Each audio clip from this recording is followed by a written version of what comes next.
This is a bent over row, and there's a number of ways we can do this. You can do it with your legs, even with each other, and just bend over and hinge at the waist. Go in one arm and just pull this up to the torso there.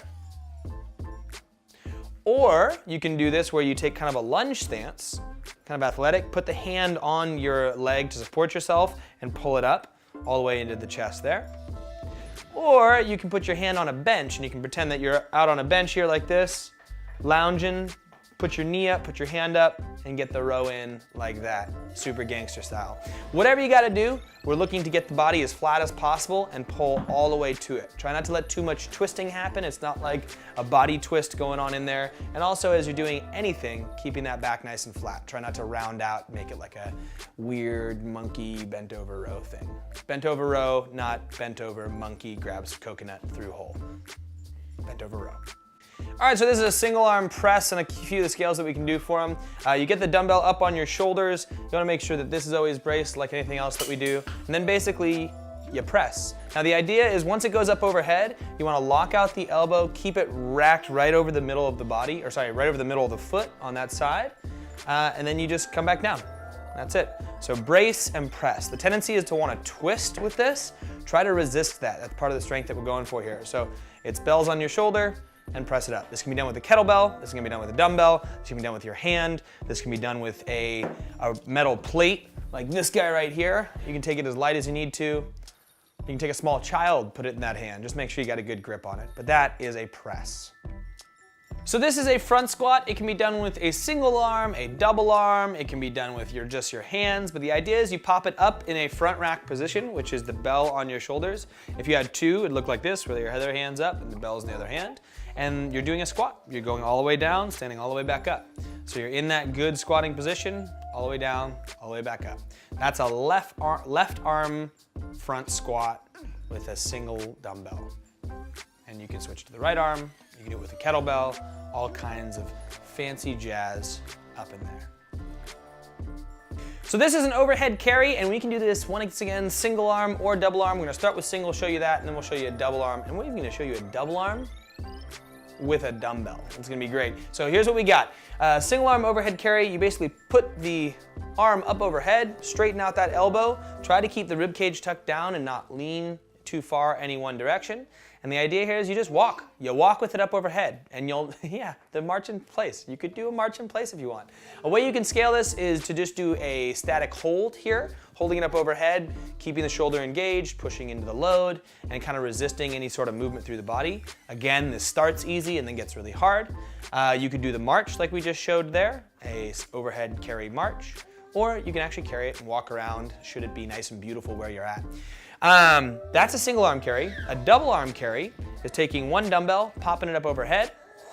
And again, this can be done with one dumbbell or two dumbbells. So you could have one dumbbell in each arm, which is nice and dirty. This is with one dumbbell total.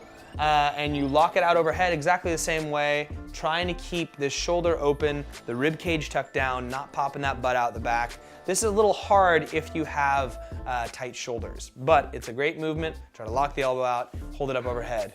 It burns good, like Cheryl was showing there. But again, you can do that as a march, a carry, or just a hold. So this is the hollow hold. Hollow hold is holding a hollow position. We'll show a couple scales for it, but essentially what you're gonna do is you're gonna lie on the ground flat, then you lift up your shoulders off the ground, lift up your feet off the ground, and basically look to flatten out this space that's created by your low back here. Now, to make it a little bit harder, you can lift your feet up a little higher, lift your shoulders up a little higher, and that'll basically make it so you feel like you're really engaging and holding that. A lot of people like to think about pulling their belly button to the ground. That visual never worked for me. Go ahead and relax.